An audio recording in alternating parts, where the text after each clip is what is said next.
Hello and welcome to everyone class. कैसे हैं आप सभी लोग? Fit and fine. Hi class, my name is Shubham और आज हम स्टार्ट करने जा रहे हैं हमारे चैप्टर 10 का फोर्थ पार्ट और इसमें हम कवर करेंगे एक्सरसाइज 10.2 के क्वेश्चन नंबर 1 से लेके क्वेश्चन नंबर 7 तक। ठीक है, तो जल्दी से स्टार्ट करते हैं अपनी एक्सरसाइज। देखो क्या बोल रहे हैं। फर्स्ट क्वेश्चन है आपका, from a point Q the length of the tangent to a circle is 24 and the distance of Q from the centre is 25। Okay, तो आपका ये सर्कल है। ठीक है, सर्कल बनाते हैं बच्चों। सर्कल ये रहा आपका। इस सर्कल पे आपको बोल रहा है फ्रॉम अ पॉइंट Q, ये Q पॉइंट है।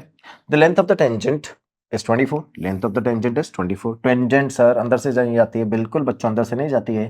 टेंजेंट बनाते हैं, ये रहा टेंजेंट। ठीक है, ये रहा अपना पॉइंट Q पॉइंट 24। ठीक है, तो इस पॉइंट तक मान लेते हैं ए पॉइंट है और यहां तक ये आ गया 24 का। ठीक है, and the distance of Q point from the centre is 25। तो यहां से सेंटर है O और यहां से आता का डिस्टेंस कितना हो गया? 25। Fine. The radius of the circle, this length you need to find out. OA you need to find out. So I will write this one is 90 degree. Reason क्या है? रीजन 90 डिग्री रेडियस है। Theorem 1 बोलती है कि ये perpendicular होता है किसके? टेंजेंट के। कौन? Radius. That's it. Pythagoras theorem apply करेंगे और पाइथागोरस थ्योरम से 25 का स्क्वायर माइनस 24 का स्क्वायर और ये आंसर आ जाएगा। ठीक है, कैसे करेंगे देखो। इन ट्रायंगल, कौन सा ट्रायंगल बच्चों? AQO। AQO ट्रायंगल में, AQO ट्रायंगल में अपन क्या करेंगे? AQO ट्रायंगल में रखेंगे पाइथागोरस थ्योरम। तो will write it as OQ square is equals to OA square plus OA square. Okay, OA तो निकालिए ना, QA। ठीक है, इसको QA कर देते हैं। QA square plus OA square. ठीक है, अब देखो OQ की वैल्यू पता है क्या? बिल्कुल पता है। कितनी है? 25 square is equals to QA ये भी पता है, हाँ 24 स्क्वायर प्लस OA निकालना है मुझे, OA स्क्वायर। मैं इसको उधर ट्रांसफर कर दूं, 625 minus 24 square 576 is equals to OA square. इन दोनों का सब्ट्रैक्शन बच्चों जल्दी से बताओ, इन दोनों का सब्ट्रैक्शन कितना होता है? इन दोनों का subtraction 49 is equals to OA square. जैसे इनको सब्ट्रैक्ट करोगे कितना आएगा? 49 is equals to OA square. अब मैं ट्रांसफर कर देता हूं, तो मैं क्या लिखूंगा? मैं लिखूंगा under root 49 is equals to OA। तो ये कितना आ गया? 7 इज इक्वल्स टू OA। तो OA की लेंथ कितनी होगी बच्चों? 7। सर आपने प्लस माइनस नहीं किया, लेंथ नेगेटिव में नहीं होती है तो प्लस माइनस प्लस 7 ही आएगा। ठीक है, अपना दिमाग मत लगाना, जो क्वेश्चन बोल रहा है वैसे ही चलना। ठीक है, ओके आगे चलते हैं। एक और चीज, हाँ सर मेरे को 25 का स्क्वायर नहीं आता है सर, 24 का स्क्वायर भी नहीं आता है सर। ओके, ए प्लस बी माइनस बी तो कर सकते हो। इसको ट्रांसफर करोगे 25 स्क्वायर माइनस 24 स्क्वायर। देखो ऐसे भी कर सकते हो, इधर कर देता हूं, चलो रफ में करते हैं। तो we have 25 square minus 24 square. तो आप क्या लिख सकते हो? 25 a square plus b, a square minus b square को a plus b minus b. तो 24 प्लस 25 एंड 25 माइनस 24। तो उनका एडिशन कितना हो जाएगा? 49। सब्ट्रैक्शन कितना हो जाएगा? 1। 49 मल्टीप्लाई बाय 1 49। अब तो ठीक है, ऐसे भी कर सकते हो। ठीक है, चलो आते हैं नेक्स्ट क्वेश्चन पे। In if TP and TQ are the two tangents, okay, TP and TQ are the two tangents to a circle with center O, ठीक है, with center O, so that angle POQ is 110, angle POQ is 110, then angle PTQ is, आपको PTQ angle find करना है। Okay और इसकी length कैसे निकालेंगे? ध्यान से देखो। क्या मुझे पता है? OPTQ is a quadrilateral, okay, OPTQ is a quadrilateral। ठीक है, अगर क्वाड्रिलेटरल है तो इसके एंगल का सम कितना होता है? 360 डिग्री। अच्छा, उसमें से ये 90 ये 90 है ना। रीजन क्या है? परपेंडिकुलर है ना। कौन? OP और OQ किसके? TP और TQ के। तो OP परपेंडिकुलर है TP के, ठीक है, OQ परपेंडिकुलर है किसके? TQ के। अगर दोनों परपेंडिकुलर है तो एंगल 90 डिग्री हो गया। बस एडिशन करना है सबका। तो angle POQ plus angle OPT plus angle OQT plus angle PTQ is equal to 360। ठीक है, अब देखना angle POQ, angle POQ 110 given है क्वेश्चन में, लिख दो 110 प्लस एंगल OPT ये कितना है? 90। ठीक है, एंगल OQT ये भी है 90। चलो फिर एंगल PTQ ये तो फाइंड ही करना है। तो एंगल PTQ रखा मैंने इज इक्वल टू 360 डिग्री। ठीक है, 90 90 180 180 plus 110 110 plus 180 degree plus angle PTQ ये रखेंगे ना। देखो PTQ ये रखी वैल्यूज। अब जैसे इन दोनों का एडिशन करते हैं 101 2 801 9 290 plus angle P T Q is equal to 360 transfer कर दो 290 प्लस 290 सर ये क्यों लग रहा है अच्छा अच्छा 9 बना रहा हूं 290 degree plus angle P T Q is equal to 360 degree transfer कर दो angle P T Q is equal to 360 degree minus 290 degree okay subtraction देखो 360 में से 290 को सब्ट्रैक्ट करोगे 70 डिग्री तो let 70 degree angle P T Q इधर चलते हैं हम एक और चीज है ये 100 है ये याद करो मैंने आपको बताया था दोनों सप्लीमेंट्री होते हैं तो 180 में से इसको माइनस करोगे तो भी आंसर आप चेक कर सकते हो कि आंसर सही आ रहा है नहीं आ रहा है तो 180 में से 110 माइनस करोगे this is 70 and this is what we calculated answer is 70 clear चलो नेक्स्ट क्वेश्चन देखो क्या बोल रहा है if tangents P and PB from a point P to a circle with centre O पहले ये बनाते हैं सर्कल बना लिया पॉइंट पी रख लिया इससे टेंजेंट बनाएंगे तो पी और पी भी बन जाएगा ये पी आएगा ये ए आएगा ये बी आएगा और ये ओ आएगा ठीक है चलो are incline to each other at an angle of 80 degree ये लो ठीक है पहले ये वाला एंगल गिवन था अब ये वाला एंगल गिवन है then angle POA is POA ये वाला एंगल पूछा है बार सिंपल देखो अगर ये 80 है तो क्या इक्वली डिवाइड हो जाएंगे दोनों ये 40 ये 90 ये 50 आंसर अगर ये कंप्लीट एंगल और ये कंप्लीट एंगल क्या होते हैं सप्लीमेंट्री तो ये हाफ हाफ कॉम्प्लीमेंट्री हो जाते हैं ना तो अगर ये 40 हुआ तो ये 50 आंसर क्वेश्चन कोई प्रॉब्लम नहीं है चलो स्टार्ट करें सॉल्व करना मैं फिगर बनाता हूं क्वेश्चन सॉल्व करता हूं ये फिगर अपना ये सर्कल है यहां से दोनों अपने पास टेंजेंट्स आ गई ये पी रखा मैंने पी से ए बी और ये ओ ठीक है ये वाला एंगल आपको पूरा कितना गिवन है क्वेश्चन में 80 आपको पीओए एंगल पूछ रहा है तो कैसे बनाएंगे ध्यान से देखो we know that angle A P O is equal to angle B P O ठीक है दोनों एंगल आपस में इक्वल है ए पी ओ और बी पी ओ ये दोनों एंगल इक्वल हो जाएंगे ठीक है इक्वल हो जाएंगे कैसे चलो करके दिखाएं क्या चलो करके दिखाते हैं छोड़ो एनसीईआरटी बोल रहा है ना तो करके दिखाते हैं चलो कैसे करेंगे सबसे पहले मैं जाऊंगा इन दोनों ट्रायंगल्स में कौन सा ओ ए पी ट्रायंगल और ओ बी पी ट्रायंगल में so in triangle O A P and triangle O B P इन दोनों ट्रायंगल में है इन दोनों ट्रायंगल में ओ ए किसके इक्वल होगा ओ बी के ठीक है ओ पी किसके इक्वल होगा ओ पी के कॉमन है ठीक है और ए पी किसके इक्वल होगा बी पी के टेंजेंट से अगर तीनों साइड इक्वल है तो by S S S congruency rule triangle congruent हो गए कौन से triangle O A P is congruent to triangle O B P अगर ऐसा है तो angle A P O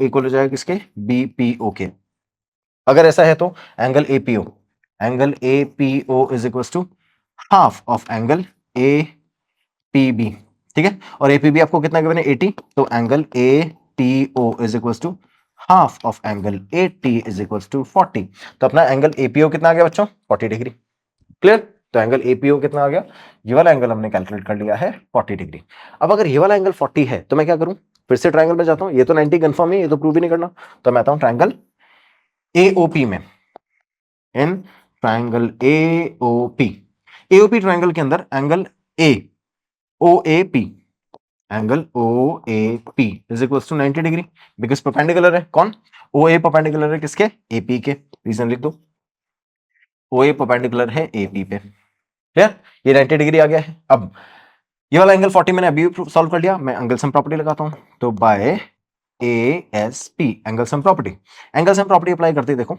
angle A O P plus angle A P O plus angle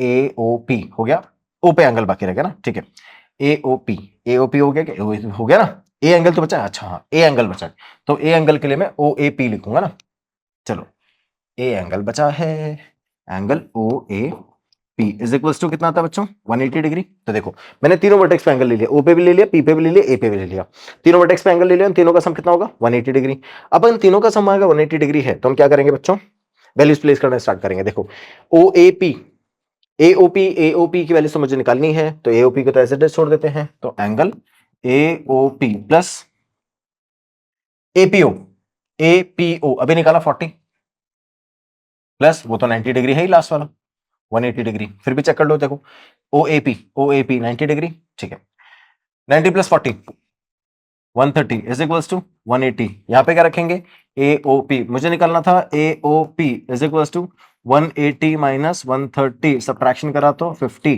तो angle आ गया AOP is equals to 50 degree. यही पूछ रहा था क्वेश्चन, देखो एंगल POA AOP एक ही बात है, ये वाला एंगल निकाल लिया मैंने और ये आ गया 50 डिग्री। ऑप्शन है क्या बच्चों? बिल्कुल है ऑप्शन, ये रहा सर। ठीक है, समझ गए हो? आगे चलते हैं। Next question, question number 4। Prove that the tangent drawn at the end of the diameter of a circle are parallel. देखो कैसे सॉल्व करेंगे, पहले फिगर बनाओ, समझो क्वेश्चन क्या बोल रहा है। आपको क्वेश्चन बोल रहा है कि ये सर्कल बनाया आपने और सर्कल का कोई डायमीटर ले लिया और इस डायमीटर के एक एंड पे एक टेंजेंट बना दी और डायमीटर के दूसरे एंड पे एक और टेंजेंट बना दी। ठीक है, यहां तक तो आपने कर लिया। अब बोल रहा है प्रूव करके बताओ कि जो टेंजेंट आपने बनाई है कौन सी, ये वाली और ये वाली, ये दोनों टेंजेंट्स आपस में पैरेलल होती है। ओके, बहुत सिंपल है, देखो कैसे करेंगे, फिगर में करते हैं पहले। अगर ये टेंजेंट है तो ये दोनों, और ये डायामीटर है, ये ओ ले लिया मैंने, ये ए पे और ये बी पे, तो A B is a diameter. ठीक है, and we know that if it is a diameter then OA must be a radius and OB is also a radius. okay, अगर OA रेडियस है, ध्यान से देखो, तो क्या रेडियस और टेंजेंट आपस में 90 डिग्री का एंगल ड्रॉ करते हैं? बिल्कुल। और ये भी आपस में 90 डिग्री का एंगल ड्रॉ करते हैं क्या? बिल्कुल। तो अब सुनना, अगर ये 90 डिग्री तो ये वाला एंगल भी तो 90 डिग्री। क्या मैं ऐसा बोल सकता हूं कि ये एंगल और ये एंगल आपस में इक्वल है? अगर ये दोनों एंगल आपस में इक्वल हैं तो by alternate interior angle theorem क्या बोलती है कि अगर ये दोनों एंगल आपस में इक्वल हैं तो ये दोनों लाइन पैरेलल होगी। Question solve, simple. तो आप क्या लिखोगे, देखो, let A B be the diameter and इसको ले लिया मैंने P Q R और S।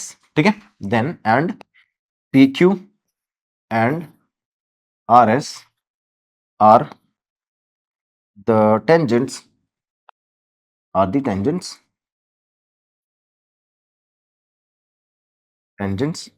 at A and B respectively।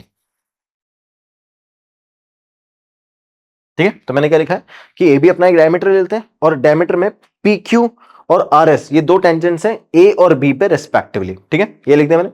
उसके बाद आपको क्या लिखना है, आपको लिखना है that angle O A P, O A Q O A P कुछ भी ले लो, तो angle O A Q is equal to 90 degree. Reason क्या रखोगे? रीजन रखोगे ओ ए परपेंडिकुलर होगा किस पे? पी क्यू पे। क्यों? रेडियस है ना, अगर ए बी डायमीटर है तो ओ ए तो रेडियस होगा ना। चलो आगे चलते हैं। सिमिलरली ऐसे ही एंगल ओ बी और आर, एंगल ओ बी और आर ये भी 90 डिग्री होगा। इसका क्या रीजन है बच्चों?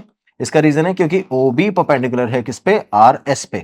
ठीक है, अगर ये दोनों 90 डिग्री हैं तो आप लास्ट में लिखोगे बाय ऑल्टरनेट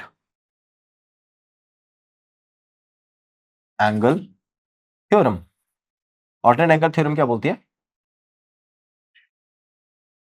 अगर ये एंगल इस एंगल के इक्वल है तो पी क्यू पैरेलल होगा किसके? आर एस के। P Q is parallel to R S. Question solve. ठीक है, तो हमने दोनों एंगल इक्वल थे ना, ये वाले दोनों एंगल, तो ए पी और ओ ए क्यू, चलो एक क्लास में लिख भी देते हैं, O A Q is equal to O B R, ये दोनों एंगल इक्वल। इसको ले लिया फर्स्ट, इसको ले लिया सेकंड, और लिख देना फ्रॉम इक्वेशन 1 एंड इक्वेशन 2। ठीक है, सारे स्टेप करके दिखा रहा हूं, इसीलिए सारे स्टेप करके दिखा रहा हूं ताकि आप समझ जाओ। इससे समझ गए आप फिगर के थ्रू मैथमेटिकली लिखना कैसे, वो सारे स्टेटमेंट बता दिए, सारे स्टेप्स बता दिए, फाइनल आंसर बता दिया, एज इट इज लिख के आ जाना, मार्क्स मिल जाएंगे। ठीक है, चलो नेक्स्ट आता है। Prove that the perpendicular at the point of contact to the tangent to a circle passes through the centre. Okay, question की लैंग्वेज समझो पहले। Prove that the perpendicular at the point of contact, तो सबसे पहले तो circle बनाया और point of contact के लिए मैंने टेंजेंट बना दिया, तो ये है अपना वो पॉइंट ऑफ कॉन्टैक्ट, मान लेते हैं इसको पी। तो ये पॉइंट ऑफ कॉन्टैक्ट है, tangent of the circle passes through the centre. ठीक है, तो इस पॉइंट ऑफ कॉन्टैक्ट पे अगर मैं कोई परपेंडिकुलर बनाता, अगर परपेंडिकुलर बनाएगा तो 90 डिग्री बनेगा। ठीक है, ये परपेंडिकुलर आपको प्रूव करना है कि सेंटर से पास कर रहा है। सेंटर से पास कर रहा है, प्रूव करना है। दैट मींस अभी तक हम प्रूव करते थे कि सेंटर से पास होने वाली line that is radius is perpendicular. अब आपको प्रूव करना है कि perpendicular is passing from the centre. ठीक है, सुनो, अभी हम अज्यूम करते हैं कि सेंटर से पास नहीं कर रहा, तो कहीं ओ अपना सेंटर है यहां पर, ठीक है, और ये यहां से पास कर रहा है और ये मीट करता है मान लो किसी दूसरे पॉइंट को, जिसको मान लिया मैंने ओ डैश। कोई प्रॉब्लम है, फाइन। और इस टेंजेंट को ले लिया मैंने A B, where B point is this one and A point is this one. Clear? अब सुनना, क्या मैं ऐसा बोल सकता हूं कि O dash P B is equals to 90 degree, क्योंकि क्वेश्चन में गिवन है कि ये परपेंडिकुलर है। ठीक है, अब सुनना, अगर ऐसा है तो मैंने क्या किया, मैंने ओ से एक लाइन ज्वाइन करी जो पी पे मीट करती है। ठीक है, तो मैं ऐसे बोलूंगा that angle O P B is also 90 degree. देखो, O P B is also 90 degree. इसका रीजन क्या होगा बच्चों? इसका रीजन ये होगा कि ओ तो सेंटर है, हमने अज्यूम किया ना कि सेंटर से पास नहीं कर रही, तो सेंटर कहीं तो होगा। अगर इस लाइन पे नहीं है सेंटर, कहीं तो होगा सर्कल में, तो मान लेते हैं यहां पर है सेंटर। अगर यहां पर सेंटर है तो यहां से मैंने लाइन ज्वाइन करी और वो क्या बन गई, रेडियस, और रेडियस टेंजेंट पे परपेंडिकुलर बनाती है। तो देखो, OP is perpendicular on AB। ठीक है, रेडियस है। अब ये दोनों एंगल 90 डिग्री, अगर ये ध्यान से सुनना, O डैश से भी P पे 90 डिग्री बन रहा है, O से भी P पे 90 डिग्री बन रहा है, क्या ऐसा पॉसिबल है? मैंने एक लाइन बनाई, यहां से परपेंडिकुलर बनाया, ये 90 डिग्री है। ठीक है, अब ये 90 डिग्री बना दिया, मैं ऐसा बोल सकता हूं कि इस लाइन पे 90 डिग्री बना। ठीक है, तो क्या ऐसा पॉसिबल है कि 90 डिग्री किसी और लाइन पे बन जाए? मतलब यहां पे अगर मैं एंगल बनाऊंगा, अगर इसका मेजरमेंट 90 डिग्री है, तो इस वाले का मेजरमेंट चाहे 91 ही हो, लेकिन 90 से तो बड़ा होगा। समझ गए ना, यहां तक 90 है, 90 के बाद जो भी एंगल है वो सब 90 से बड़े होंगे, इसके इधर सारे एंगल 90 से बड़े होंगे। अच्छा सर, यहां बना लो ना, यहां बना लेते हैं, अगर यहां बनाएंगे तो सारे एंगल 90 से छोटे होंगे, क्योंकि 90 इस पॉइंट पे, इस वाली लाइन पे, जो सबसे बड़ी वाली लाइन है ना, इस पे 90 डिग्री है। इससे पहले कितने होंगे? ये सब के सब एंगल क्या होंगे? Lesser than 90। और यहां तक जितने भी एंगल है वो सब, इसके बाद वाले जितने एंगल है वो सब कैसे होंगे? Greater than 90। दैट मींस इन दोनों सिचुएशन में सिर्फ एक लाइन, ये वाली लाइन ऐसी है जिसपे 90 पॉसिबल है। तो ऐसा पॉसिबल ही नहीं है कि दो अलग अलग डायरेक्शन में जाने वाली लाइन एक ही एंगल बना रही हो। क्लियर? सो इट मींस ओ और ओ डैश दो अलग अलग पॉइंट है ही नहीं, they are coinciding on a point. ठीक है, अगर ऐसा है तो हम बोल सकते हैं hence O and O dash coincides. ठीक है, this proves that center lies on the line. Center lies on the line O dash P. ठीक है, समझ गए? तो यहां से जो लाइन जा रही है परपेंडिकुलर, इसी पे सेंटर लाई करता है। कोई कंफ्यूजन है बच्चों? समझ में आ गया? That's how we prove it. इसके लैंग्वेज समझना बहुत इंपॉर्टेंट है क्वेश्चन का, इसलिए the length of the tangent from a point A at a distance 5 centimetre from the centre of the circle is 4। Find the radius of the circle. अब तो ये आप लोग ही कर लोगे, कितना सिंपल क्वेश्चन है। देखो, मेरे पास सर्कल है ये, आपको बोल रहा है the length of the tangent from a point A at a distance 5 centimetre, from a point A at a distance 5 centimetre, ये पॉइंट ए ले लिया मैंने, to the centre of a circle is 4 centimetre. ठीक है, तो sir ध्यान से सुनना, सर्कल के सेंटर से 5 सेंटीमीटर डिस्टेंस पे एक पॉइंट है ए, उससे मैंने टेंजेंट ड्रॉ करा, उसकी लेंथ है 4। तो मान लेते हैं टेंजेंट यहां मीट कर रहा है और यहां से आता का डिस्टेंस ये 4 है। ओके, इसको मैंने ओ ले लिया, इसको ले लिया पी, तो AP is our tangent. Now find the radius of the circle. OP आपको फाइंड करना है। क्या Pythagoras theorem? 5 square minus 4 square 3 answer, simple. तो आप अप्लाई करो in triangle O A P. O A P triangle के अंदर आप क्या लिखोगे? O A square minus O A P.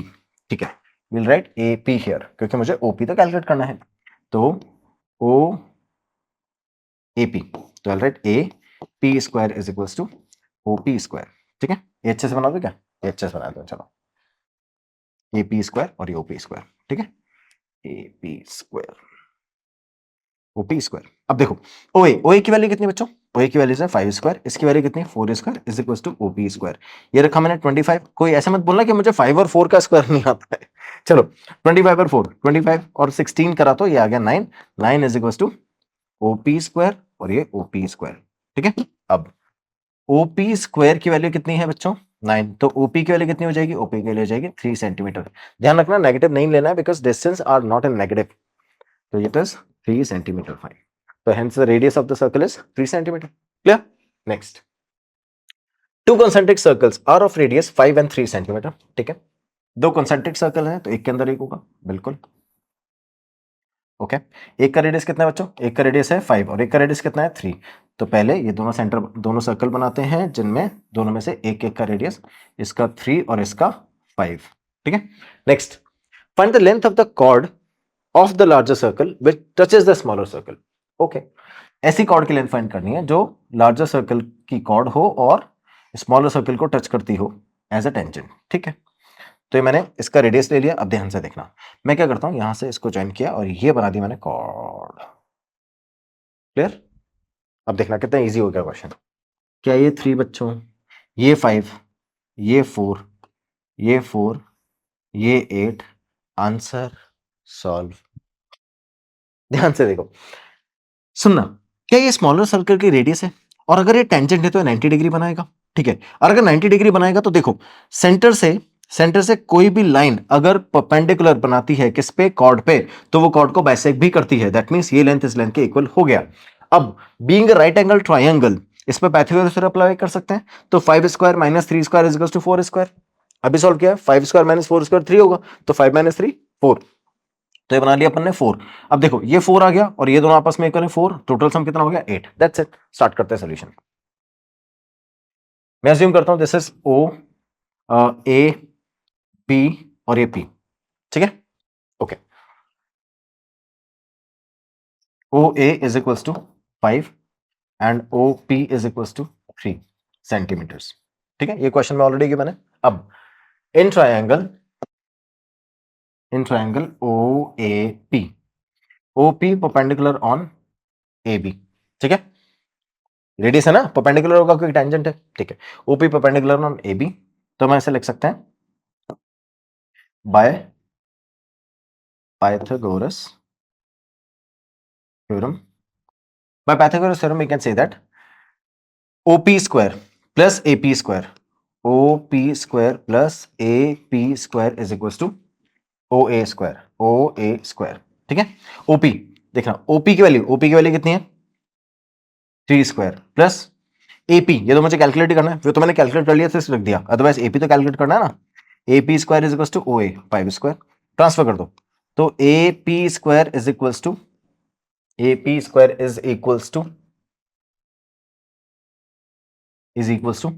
5 square minus 3 square. ठीक है, चलो सॉल्व करते हैं. तो get A P square is equal to 25 minus 9. Subtract करेंगे 16 आएगा. एपी स्क्वायर की वैल्यू कितनी आएगी 16. Then AP is equal to 4. मैंने एपी की वैल्यू कैलकुलेट कर ली बच्चों, कितनी आ गई है 4. बस अब स्टार्ट करते हैं final solution.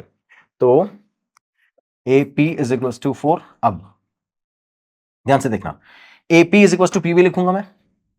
AP is equal to PB, reason क्या लिखेंगे, ओपी परपेंडिकुलर ऑन एबी.